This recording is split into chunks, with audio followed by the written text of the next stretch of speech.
What's going on, everybody? It is TripleCrown24 back today with a new grading reveal video. It has been quite some time since I've done one of these, and today's video is actually just a personal order from SGC. It's a quick one. I figured I would do a video on it because I wanted to present it in a bit of a different style, something that I've always kind of wanted to mess around with. I've seen other YouTubers do this before as well, and figured I would throw it out there as well. This is a 13 card order, like I said, and it's all Pokemon. So if you're not a Pokemon person, well, sorry about that, but hopefully the information in the video might interest you, even if the cards themselves may not be in your lane collecting wise. So what you see in front of you is my stack of slabs. What I'm going to do is show you kind of what I have into the cards after grading and their market prices, and then showing you what I'm asking for them. Couple of disclaimers. Number one, what I have into the cards is kind of difficult to judge. Some of them came from packs that I opened, some of them came from collections I bought, and oftentimes when I'm buying the single cards, I'm buying them in bundles. So I might have sold some of the other cards, might have traded some of the other cards.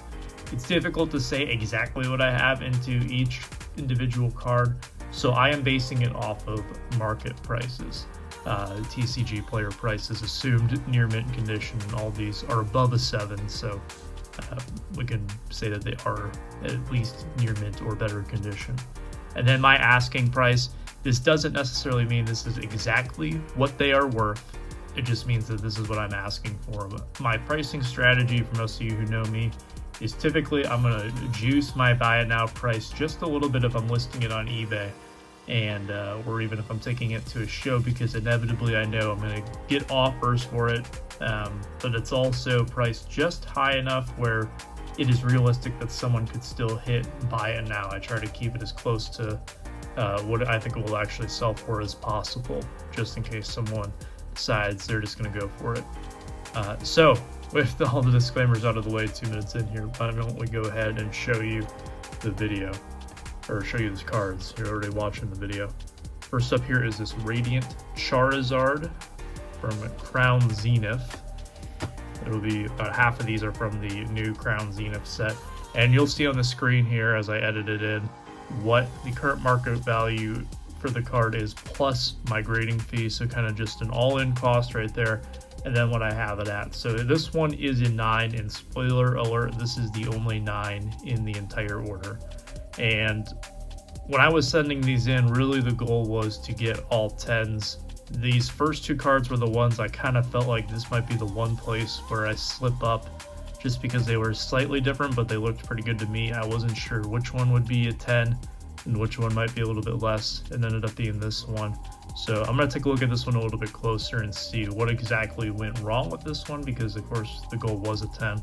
And hopefully that will help me learn for the future. First impression, I don't really see anything, but I have a couple of ideas, so we'll get into that off camera. So you can see there that the margin on that one isn't great, which really emphasizes why I was going 10 or bust on a lot of these. Here's the second one here. Again, same card, Radiant Charizard. And people might ask, well, why would you grade these? These cards aren't really worth that much. Number one, I like them. None of these here would I mind having to hold on to as part of, I guess, my own Frankenstein collection of things that I've just acquired dealing cards full time.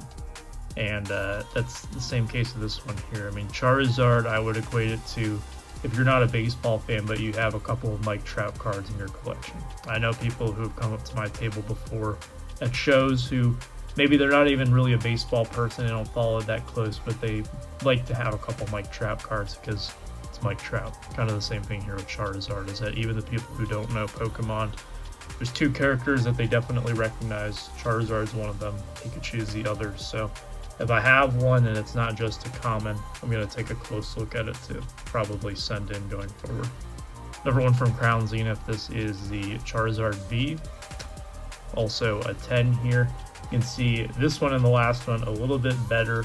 I am bumping it up just a little bit, probably above what the market price is, especially on these, solely because it's Charizard. It's a very in-demand character, and one that feel I could move a bit more easy. But then again, of course, if they don't move, I don't mind having them in my collection. This one's kind of cool. I like how the fire kind of comes out from the card. So very happy with that one. Here's one of the Galarian galleries, one of the lowest rarity cards that I sent in. I would say it's tied down there with the Radiance. You have the Hollow Rare here. I don't know which one would be considered more common. But this is the Electivire Galarian Gallery. There with Magmortar in the background. There's another one where these two together, they're together on the same card. It's kind of a cool looking one in the snow. I have one of those in my binder. But this one, I just thought it was really cool. I like, you know, the character himself kind of matches the borders, which the electric types, a lot of them are yellow. So I don't know what it was. I just thought this artwork was really cool looking. And you'll see on screen here, I'm not really adding too much to it. If I sold this for 15 to 20 bucks, I'm really not making a whole lot on it. But again, it's cool. I like having it. And I'm not trying to hit a home run with every single card I send in. Am I at least trying to make sure that it's worth the price of sending in? Yes, absolutely, I'm trying to do that. But at the same time, I'm not necessarily thinking that I need to 10x my money by sending in these types of cards. Next one up here is a Rayquaza, or Rayquaza. I've heard it pronounced both ways, so pardon me if I'm pronouncing it the way that you don't like. This one also from Crown Zenith. You'll see one later on, very similar. Ultra rare here, again, a 10 on this one. Not a crazy asking price for a character that's as popular as this one, but still pretty solid. This card raw is really, I mean, it's not that much. You can see what I'm into it, all in price here. But it's a slabbed up card of a very well-known character, so that one was cool. This one's probably one of my favorites. I love the Crown Zenith set. I'm actually working on putting it together. And a lot of these Galarian galleries, which is kind of like a subset after the regular 159, technically 160 base card set. I love the artwork on so many of them. This is a Raikou, I believe it's pronounced, ultra rare.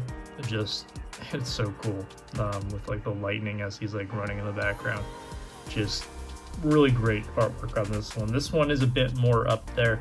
A lot of these ultra rares from the Galarian gallery are the ones where I'm really thinking that there's probably the most margins. Like even if you get a 9 on some of these, it still might be worth it.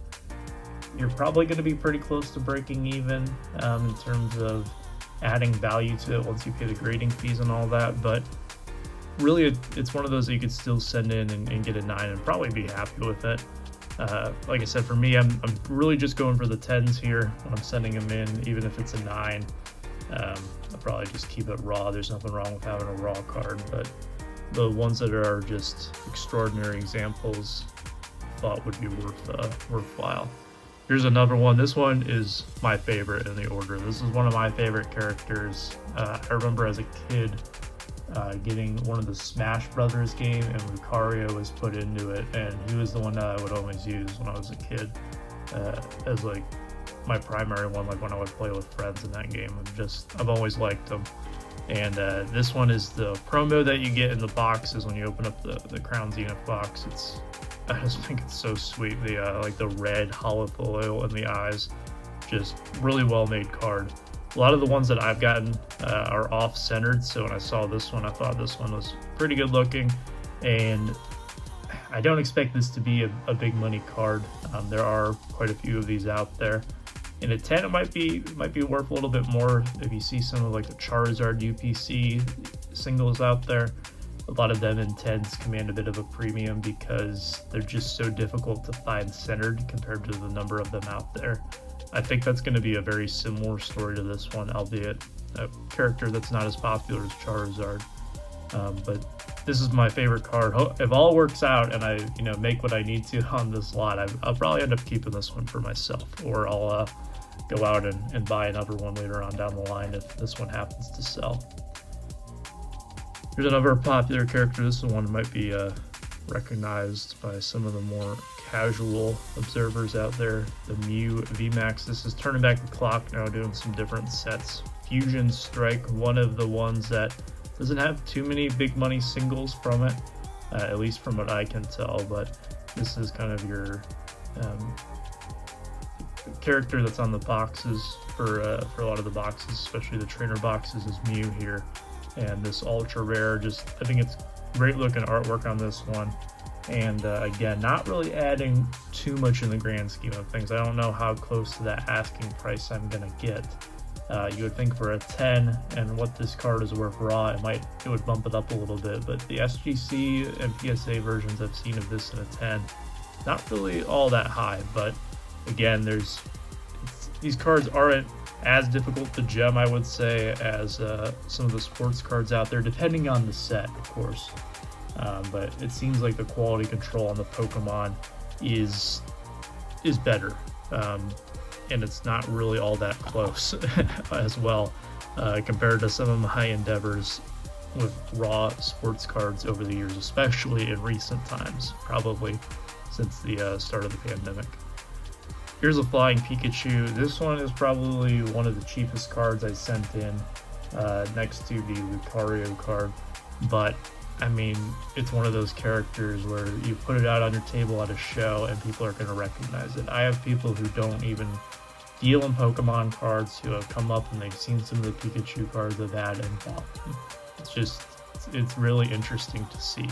So this one is from the Celebration set. It's only a 25 card set, and then you have kind of your recollection cards as well. Some of those are the chases, but really it's a set that doesn't command that much of a premium on the secondary market in terms of the singles prices.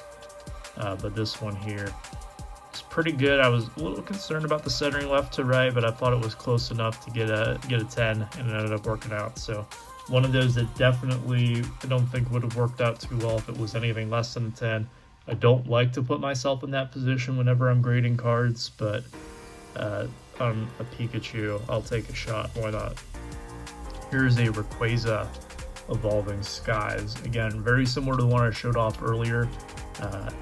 They reprinted a lot of cards in Crown Zenith, so kind of the same design, maybe a few adjustments to the images. So there's actually two different versions of this one in Zenith. One where he's facing the upper way like you saw earlier, and then one kind of facing this way here. So this one at 10, Evolving Skies, is probably one of the most popular, if not the most popular set of the last few years or so. There's some pretty big cards in there, as you will see here in just a moment. But I thought this one looked pretty solid.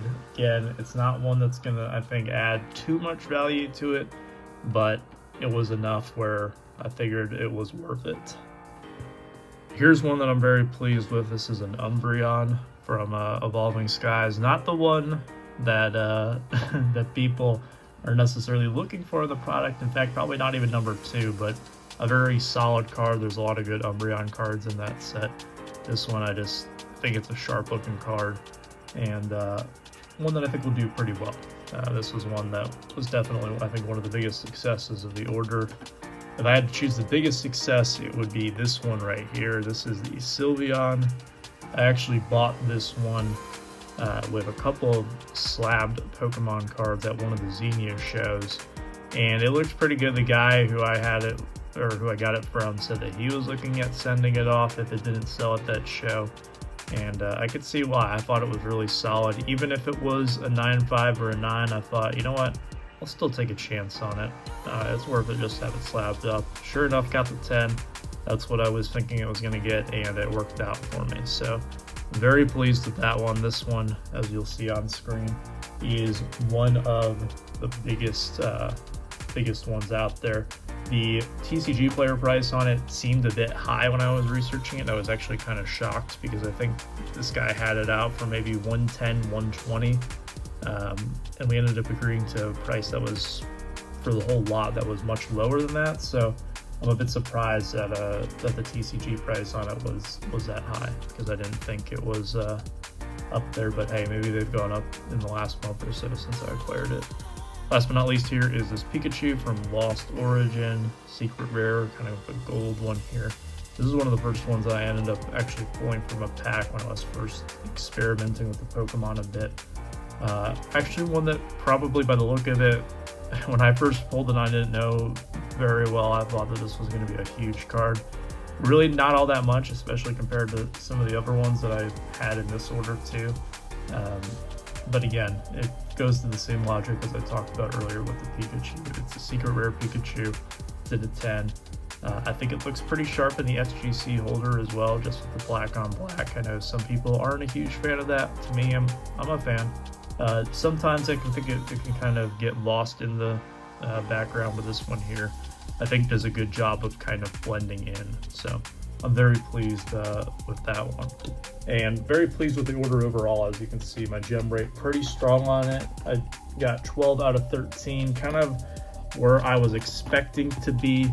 I figured that maybe I might mess up and there might be a 9.5 that slips in there somewhere, but nope, I was able to pretty much get all 10s across the board aside from that top one there, the Radiant Charizard. So that was a look at kind of what I was thinking the prices would be after I got them graded. Again, those are just my asking prices.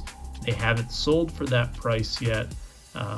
Perhaps I can do a follow-up video if you guys are interested to show you kind of what I ended up getting for them after shipping and fees and taxes were all taken out. If you're interested in that, let me know. But I figured that this would be a good kind of preview video ahead of me getting these up in the store and showing them off to you guys, which is what I am going to do now, and get these in some sleeves to protect those slabs. So thank you so much for watching today's video. Be sure to see you next time. Take care, stay safe, be kind.